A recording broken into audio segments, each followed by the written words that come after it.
Is anybody else out there struggling a little more with the experience of worry than they are usually? Goodness knows I certainly am. We have a news cycle that is a never ending sequence of information that is flooding to our nervous system. Worry is a predominant part of today's world here in 2020. But why do we worry? So often my patients will say to me, worry's dumb. There's no need for it. And actually, we do need to worry. But we need to be put worry into its appropriate context. When our brain initially starts the worry process, it's simply trying to throw up a yellow flag and say, hey, pay attention to this. This is a possible area of concern. And I always like to invite my patients to circle all the way back to the beginning of the worry process and notice the why of the original yellow flag that began the worry process. Why was there a yellow flag thrown at them about something? And yes, our survival brain plays a predominant role in the worry process. Worrying can also feel like ruminating, right? Or anxiety or stress. Our little friend in the amygdala, Amy, loves that stuff because her job is to keep us safe, keep us alive, keep us moving forward. And like we talk about, she does not care about quality of life. And when we're in a worry cycle, our quality of life certainly can degrade pretty quickly. So if we get back to the original yellow flag, the why, then we're able to do something about the worry, and that's moving into the action. That's really the goal of worry. Worry says pay attention so we can take an action. One of the things I love about paying attention to worry and then moving into action is that's actually one of the fundamental tenets of resiliency. It's checking in with mind and body and saying, here's data.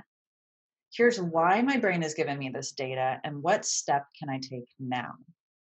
So if you notice that you're circling around a worrisome construct, your mind just won't let that thing go, take a moment and write down 2 to 5 sentences about whatever it is that your brain's chewing on. What is the data that your amygdala is consistently giving you over and over and over again? And I love that construct of chewing. It's just like if my dog was chewing on a bone, that's what our little amygdala is doing. She's chewing on something. And how do we get the dog to stop chewing on the bone? Well, either the bone goes away or we take the bone away. And so we right now there's so many things in our world that we're worried about that we can't impact. And so we can't necessarily take that bone away from our amygdala. But what we can do instead is say, what are we going to do instead with that bone? How do we put it to use so that our brain can't chew it on anymore? And, one of my favorite ways of doing that, if my dog's chewing on a bone, she won't give up. No, I give her a toy, and guess what? She's definitely distracted. So we're giving the brain a different job. Now, yes, CPR for the amygdala is going to be very helpful here in calming the brain down and helping the brain soothe itself and that bubble wrap around our amygdala. But as we know, 2020 is just prolific with worry stories. And so many of these things are much bigger than what we can control. I mean, you might notice I'm in a different environment. We were impacted by the fires in Los Angeles and evacuated. I couldn't change the fires, but I could change my situation.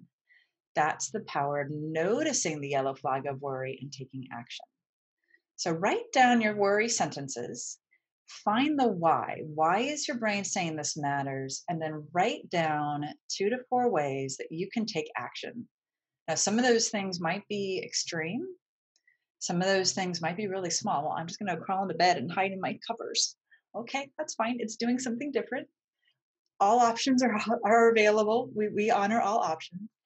And then find one little step that you can take to take action because that will let your amygdala know that you're paying attention and changing the direction that your brain is moving in. And that's, again, the core reason why we worry. It's a yellow flag saying, pay attention so you can do something. And if we ignore worry, if we don't pay attention to it, it will get louder. Our brain hates when we ignore the things that it feels are a threat to our survival. Whether or not our thinking brain thinks it's a threat to our survival, our primal survival brain is the one that's running the show. Remember, she's in charge because survival comes first. So write down your worry story, and then within that, find your why. And once you have your why, create 2 to 4 ways you can take action and do one of those things.